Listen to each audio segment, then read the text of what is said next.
Here for the equipment used, we use an agility stepladder, weighted plates, slam balls, Bosu ball, jump rope, and a yoga mat.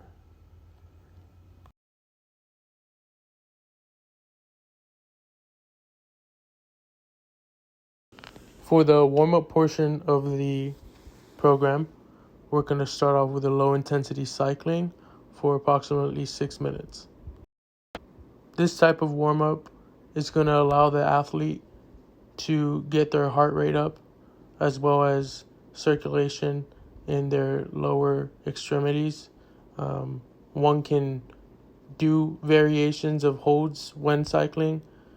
Here I'm very relaxed, but I could have tightened my core or even use certain breathing techniques to employ a higher cardiac output.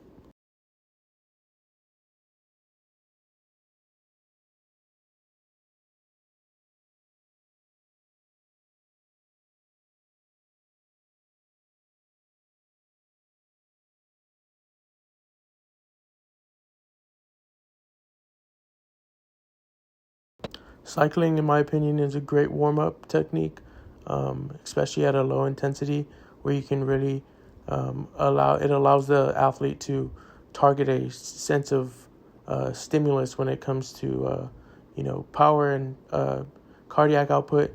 Here you can obviously increase the intensity as the warm-up goes on. I did so for a couple of the last minutes here.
For the next segment of the warm-up, it's going to be a heel to rear jog.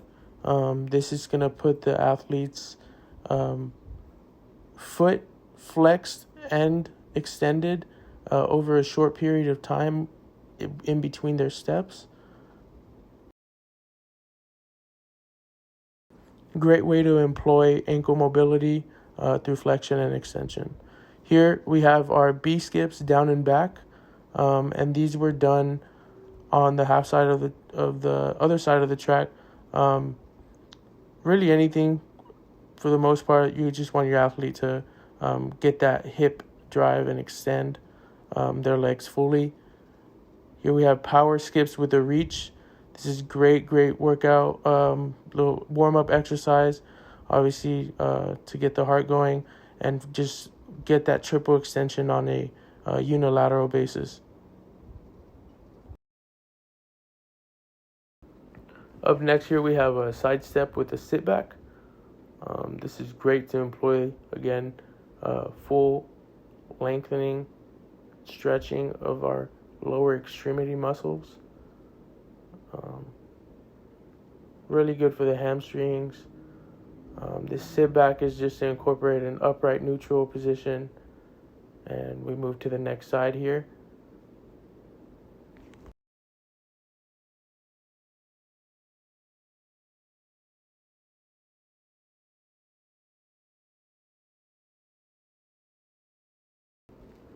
Next on our warm-up, Carioca's twice down and back. This is great movement to employ any type of quick reactive movements that might come throughout the next part of the training. And moving on to the main program segment, we're going to start off with lower body plyometrics. Here for these lower body plyometrics, we're going to start with the lunge jumps, 10 reps each side. Lunge jumps, obviously we're going to be targeting our cardiovascular system. Great, just by adding this jump, instead of just going in and out of the motion of a regular lunge. It's going to target your quads, your hamstrings, your glutes, your hip flexors and calves. This is what's going to be targeted throughout the entire movement and throughout the variations that we run through on this set for the lower body plyometric portion. Here we have me here with the alternating lunge jumps. We did 2 sets for 30 seconds on this. Great workout. Like I said, just adding that jump is what's going to target that cardiovascular system. As you can see here, I made sure to have my my arms to legs contralateral. And so here we are going to have our lateral pogo jumps for the multi-directional plyometrics. These are great for any athlete that's going to be, working towards a maybe a set goal of how to get done through agility tasks, or, someone that is going to be trying to elevate their heart rate, get their body more coordinated. This will definitely keep you on your toes, literally. And that's just what's going to help. That's what's going to be an assistive position to be in when you're making these movements. Next up, we have Alex here working on these ascending skater jumps. They're 10 yards, walk back, get back into the rhythm of it. We had a small studio to work in, but these are great. These are great for change of direction. This is what's going to help you with any type of eccentric plantar flexion, concentric plantar flexion, anything that's going to help you change of direction as well as reaccelerate and deaccelerate. And these are great workouts for agility. In my opinion, this is what you should be doing before any big time agility tests or any maybe open-ended or closed kinetic chain workouts as far as agility drill goes. These here that I'm doing in this section, it's going to be actually the progressive skater jumps with a forward finish.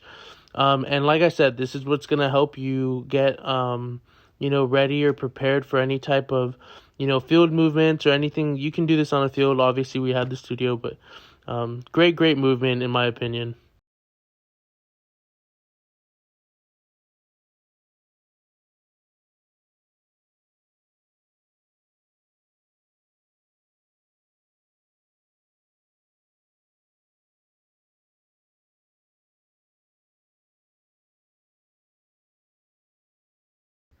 Here I'm moving with this same movement on these skaters, and these were just crazy going back and down. Definitely got me feeling, kind of like I really needed to plan every single step before I made it, which, as an athlete, you should. This is what's going to be good for, agility and using that perceptual cognitive ability and agility that's so prominent. This is a move into our second exercise modality with the agility drills with a ladder. The first was a lateral agility drill. It's just 1 foot in each square, down and back. And we decided to finish with a 5-yard sprint from the ladder. Nothing crazy. It's going to go back into the next, which is the both feet in each square of the ladder drill. And this one, I obviously switched up the intensity just to, kind of give a good idea of where we want to finish and how we want to start this movement. Here's me starting on the other side. Obviously, if your athlete trips up on the ladder, you can have them restart or, just keep it going. We obviously want to maximize reps here, volume load, movement load, everything that's going to help that athlete move along and progress. Next we have these scissor shuffle drills down and back and finish with 5-yard sprint. These are great drills. In my opinion, this was super fun to do during the video, but it really just gave me an idea of, am I coordinated? Am I able to move? And can I really expect an athlete following this type of, variation program to execute the way that we want them to? Is it practical? Are these movements targeted? What will we get from training a certain way? And honestly, writing up the outline with these exercises was a challenge in and of itself. But, going through and executing these movements, it really shows you that it can be done. And it shows you how well you should, structure these foundational movements, especially when you take into consideration what type of experience and exposure your athlete has already, prior to a session or during a session. Moving on, these are the lateral side shuffles. And then I think next here we have our Heisman shuffle. Great movement, kind of sort of like the first Icky shuffle if you think about it, but it's completely different. There's an emphasis on when to stick, when to drive, what we're moving with, and variation in and of itself is still the ability to move in and out of this agility ladder, which is really the goal here. So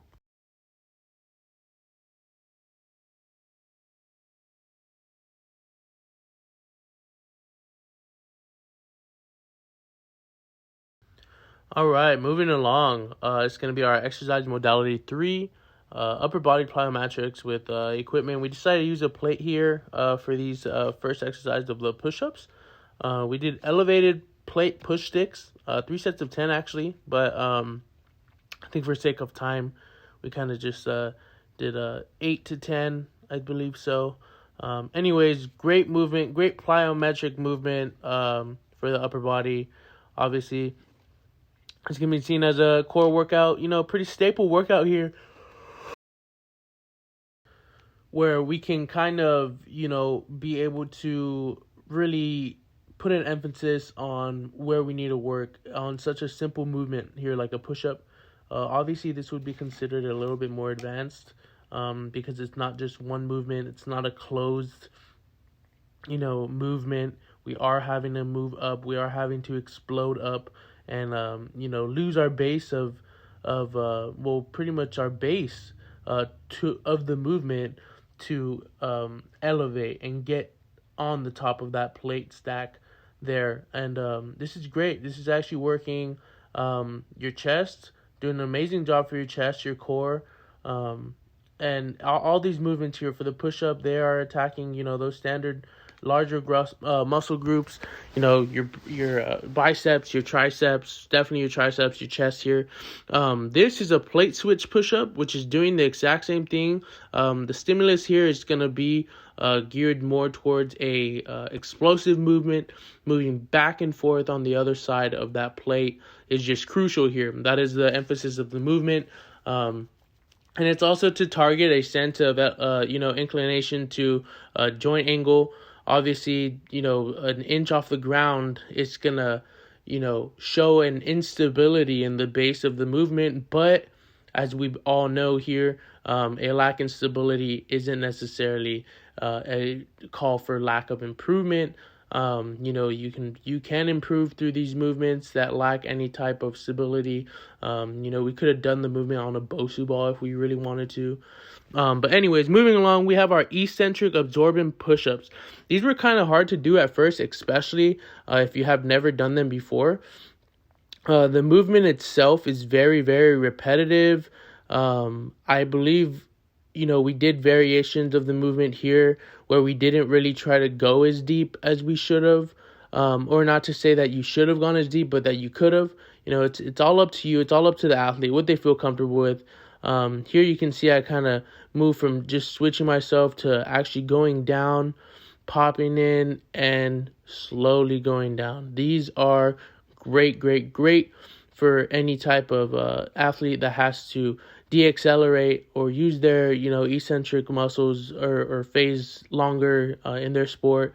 Anyone that has any type of pushing or driving aspect in their sport when it comes to executing, maybe even for a lineman, linebacker, someone that does need to make those movements. I think this was a great movement to follow up from those plyometric movements, the plate press and the plate switch. This is more of a stabilized movement where you can ensure your weight.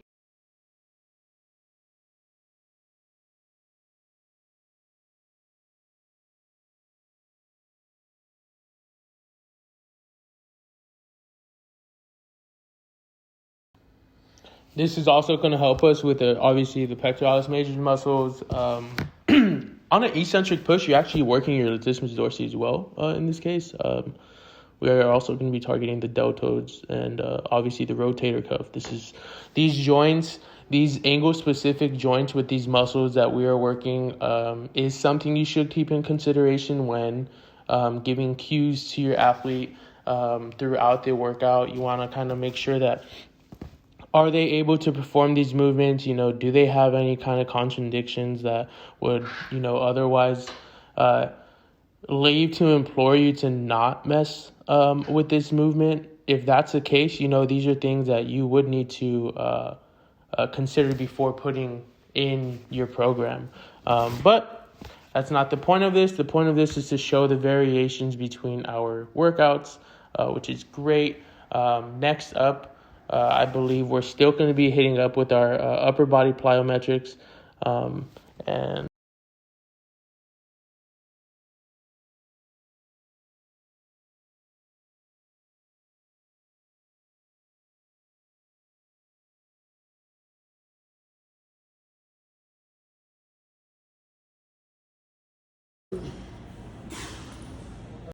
here we are with the next variation of our upper body plyometrics. This is with equipment.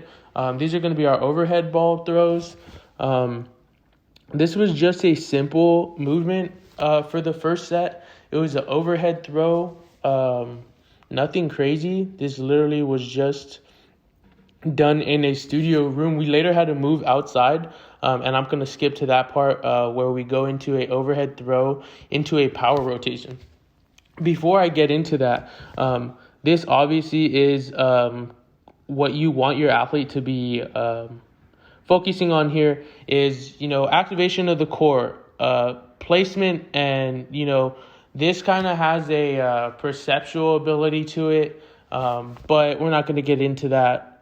This is obviously targeting almost all of the muscles of your upper body, beginning with your supraspinatus, your infraspinatus, all the way down to your extensors, your abductors of your pollice longus, even the supinator. When you're dragging that ball across your head and really flexing, you're using your flexor digitorum profundus. These are the extensors, brachialis. This whole movement here with these ball throws is major in the type of muscles that are being targeted here, for sure. Here is the overhead ball throw with it's an overhead throw into a power rotation. We got to move this towards the outside as well, just to show the emphasis on the movement of the trunk. These are great though, super great to activate your athletes. Mobility, getting them used to these type of movements is crucial, especially if you're gonna put this in some type of program used in the preseason or postseason, to really elicit those sport specific movements, if you will.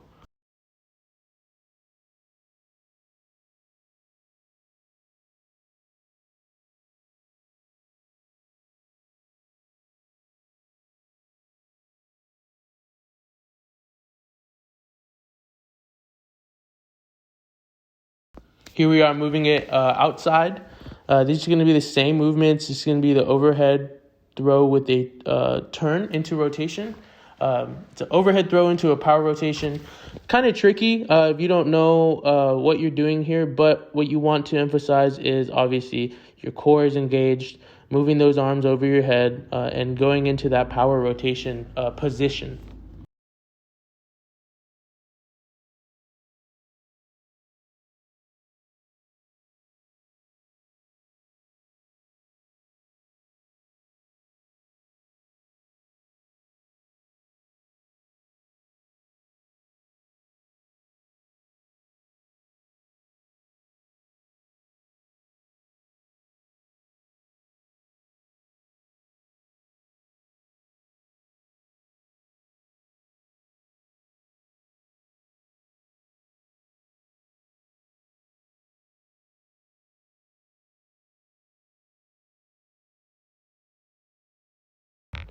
Here we move into the last set of these overhead throws into a power rotation. Obviously, you can see I moved off the curb here. It just made it easier, made it more powerful. The intensity obviously is there, but we're not trying to kill ourselves during the video. Let me move on into that next.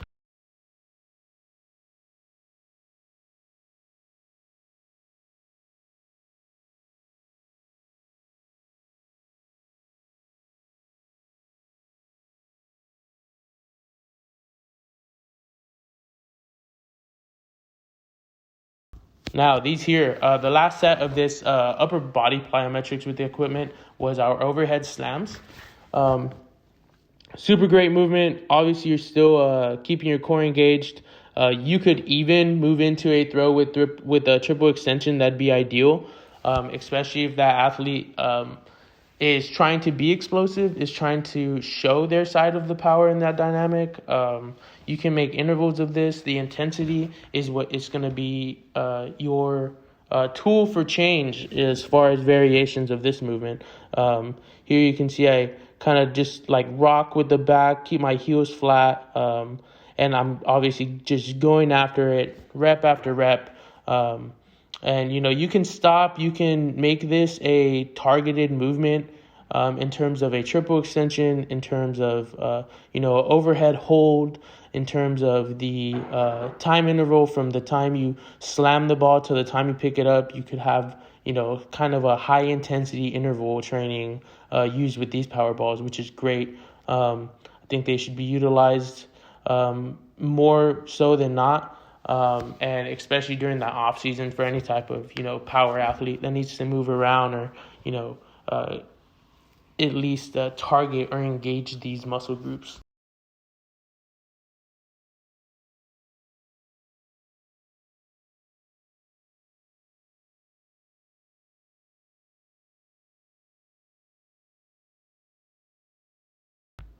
Next up, we got these Olympic lift clean variation exercises. This was for our exercise modality 4. This is just a clean deadlift. 3 sets of 10 here. Really just focusing on that grip. It's a closed grip where our hands are a little bit over or a little bit more than shoulder width apart. We have our legs hip width. And we're just driving, focusing on keeping a neutral back when we come down with this bar. We don't want to stress our erector spinae muscles too much. We don't want to stress out that lower lumbar section of our spine. This is why form and technique is so crucial. you want to be able to sit back into this stance with your scapula retracted and ready to go. If you were to have, some big weight here, which we don't in this case, we use a 12-pound bar, I believe. We just really wanted to emphasize the movement being made. This was towards the end of the workout too, so honestly, I was kind of tired. So there were some parts where I did put my head down and I didn't show that neutral back, and I understand if I get points off for that. But yeah, pretty much just wanted to show how well we're moving into these movements. This is another deadlift, clean deadlift, if you will, that we kept with for the next couple sets.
Here we are moving on to our deadlifts into a power position. This is where we're going to incorporate that that extension of our the plantar extension, ankle extension, and even hip extension when you hold to that power position. Obviously, we're not coming up like we would for like a power clean or a regular clean. This is a deadlift to power position, and this has been shown to improve the aspects of a power clean, of a front squat. The way that you come up before the front squat is going to go to that pull and that transition, and this will help you kind of master that motion, master that movement before you get into a Olympic lift like a clean.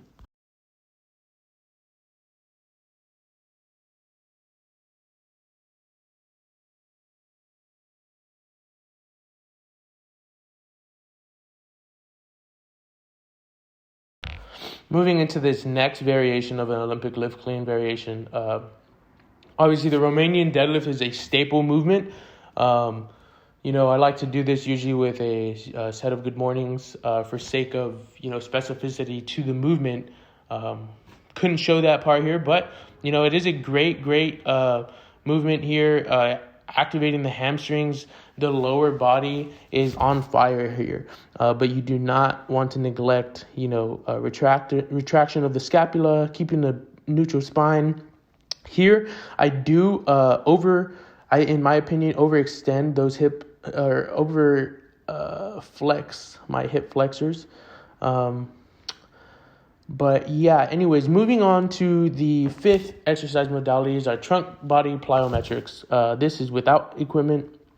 This is trunk rotation with the feet on the floor. Did 3 sets of 10 here. This is obviously activating your core muscles, as well as your lower chain posterior muscles.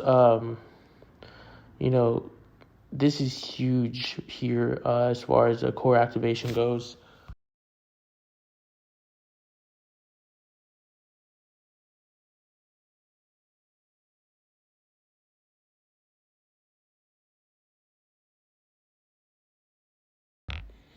Can see here with these supine trunk rotation movements, what you're targeting here is obviously your trunk muscles, but this is a great workout to engage that core.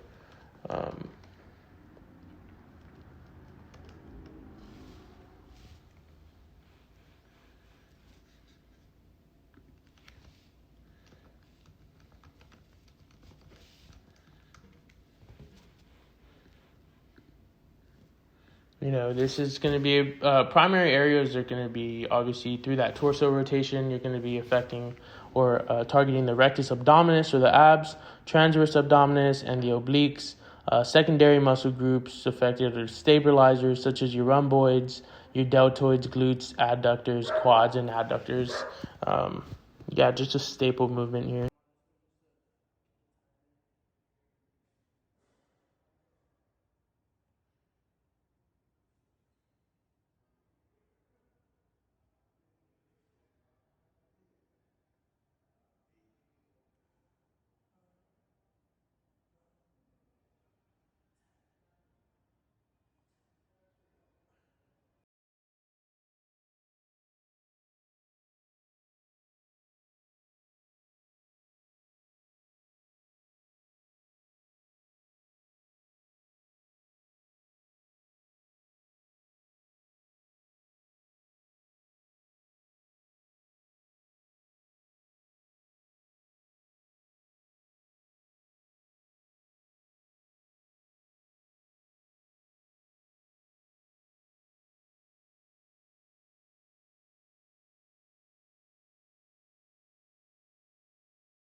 This is a variation of the supine trunk rotation. This here we're going to have with our legs up.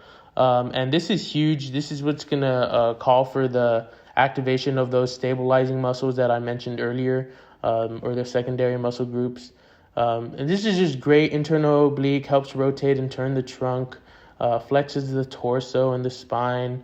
This is great movement that will target most of your core muscles, like the rectus abdominis and those transverse abdominis muscles. Obviously, the obliques are on fire here. This is a great movement. Definitely recommend doing this. Even as as an athlete on the field or not, like doing these is great to target what you're looking for. Would not recommend this to someone with lower back problems, as there might be some contradictions towards that, or negative effects, adverse effects from performing this movement. Just kind of keep an eye out as you do perform it, or if you are the strength and conditioning coach here, obviously keep that eye out for your athlete, and be real have an eye for that. Be real keen on the fact that, is my athlete comfortable? Is the way they're moving optimal and ideal to what we're targeting from their training? That's something that you should keep in your mind through any program, through any training session. Is what is the result of these actions going to be for my athlete?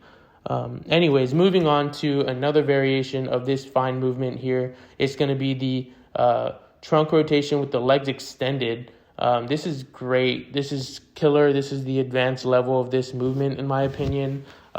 Really puts your stabilizers, making them feel like they are doing something here. You do have to keep everything activated. You have to breathe right. Your diaphragm is pushing when those legs are going down, and it's releasing when it's coming up. And those type of physical and tangible cues that your athlete's giving you throughout these movements is what you need to kind of use to help you gauge the intensity of the movement, the intensity of what's going on, and see if you can't make it harder, or if the athlete does need a type of advantage afforded to them.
Moving on, we have a exercise 2 of this exercise modality 5. These are pronated trunk extension and flexion with a Bosu ball or with a ball. And this first set was just a set where obviously the athlete has their feet against something stable like a wall. Anything will do, really, whatever they feel comfortable with, as long as they can have their lower body extended and their the trunk of their body up against adjacent on that ball there. That angle at which the hips are on the ball and the level at which your feet are when they're resting is huge, critical. Definitely something you need to take into consideration when making this an exercise. Here we did 3 sets of 10. This is killer for your lower back, erector spinae muscles, your glutes even.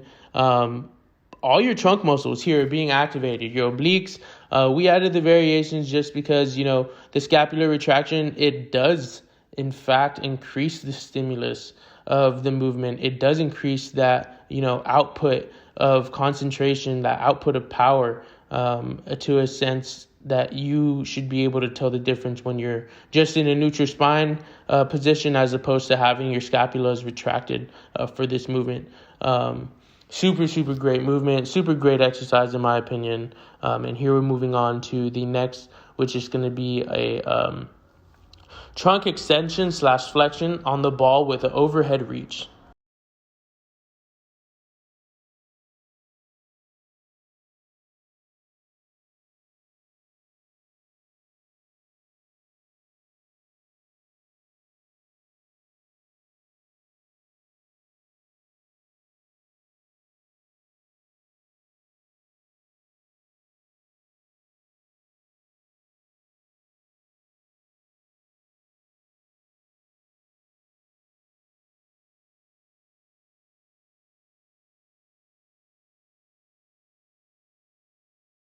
Here we are moving on into that next movement, or that next variation of this movement, which is the trunk extension flexion on a ball with overhead reach. Here we have Alex really just focusing on, not really keeping it up there too high, more so just making the movement comfortable. This is to target your trunk, not so much your arms, or where we have this position of center of gravity, the center of mass on the ball, even though that is a variable factor, the height at which your body's on the ball, with the placement of your body, and how much weight is on your body at that time during the movement.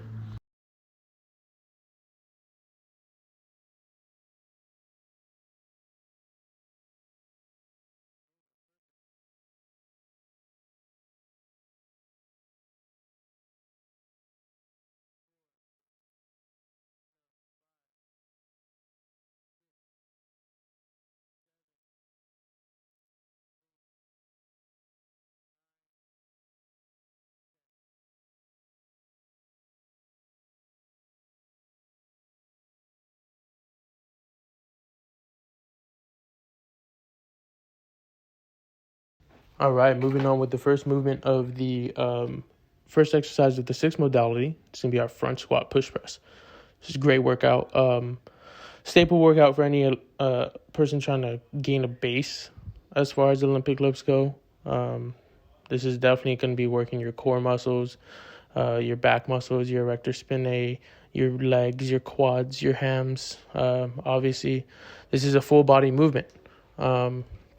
What you want to accomplish here is full form, good technique, and just gaining a feel and pathway for the motion that you're about to perform through doing this. This is what's going to help you with any type of jerk variation. Some would say this is a jerk variation, but this will help you in your snatch, your split squat, your split jerk, your partial jerk drives, and just any other variations of said movements.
This here is obviously going to be that split jerk behind and the jerk from split. This is a jerk from split.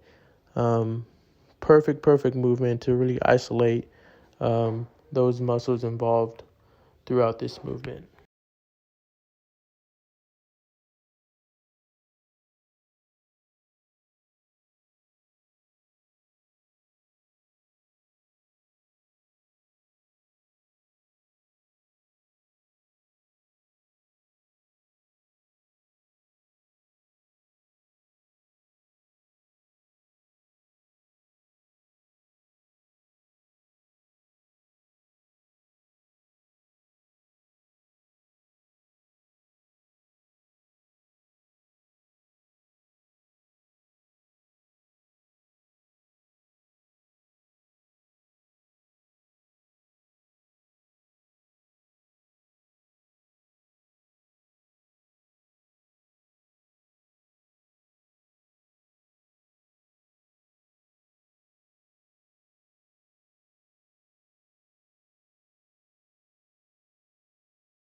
Moving into the cool down segment. The cool down segment is going to be with some final stretching. We're going to start off with jump ropes. We're going to have 3 sets of 1 minute each. This is a great way to cool down, especially after having such an strenuous and extensive workout. You should, level it as such. You should have, a pretty standard idea of what jump ropes do here, but we have on for our extension of the ankles. Great way to systematically target the cardiovascular system as a cool down movement. This is a great movement. This will help with endurance.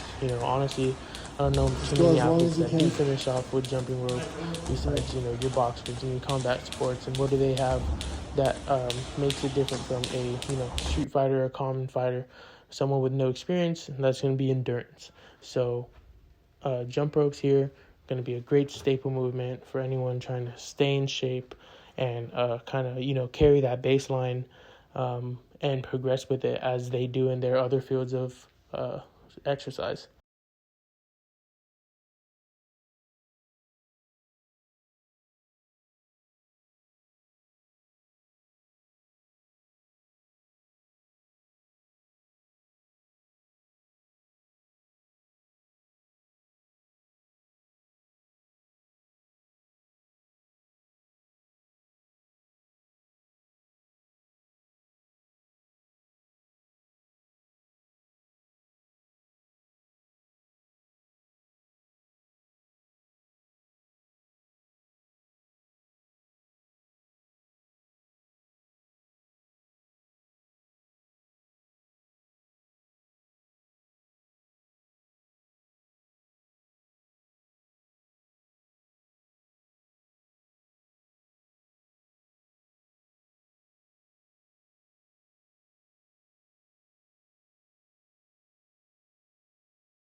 Next, we have the downward dog stretch, a yoga position. But this is a great final stretching movement. This is what's going to open up and activate, any soreness or muscle fatigue in those legs, the hamstrings, your back muscles, erector spinae. You want to focus on keeping a neutral spine here, where you're not placing too much of your weight or your center of gravity or mass on your scapulohumeral joint, especially when it's in this position. It does leave you a little vulnerable for, you know, uh, instability. Obviously you don't want to be moving around, walking around in this position unless you are trained to do so. But this is just a great movement to end up any workout. It lets you reflect and focus on what you did and why you did it again. As an athlete, you should always remind yourself of why you make the movements you do. And is it going to be as specific as, the next person doing it?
This simple movement, the jumping jack, is a lat exercise you can get from jumping and spreading your legs, and then closing them is perfect. Great movement for helping your body to cool down after a strenuous workout or after a workout with so many variations like we had today. Yeah, and that will conclude the rest of this video 2, session 2. Thank you.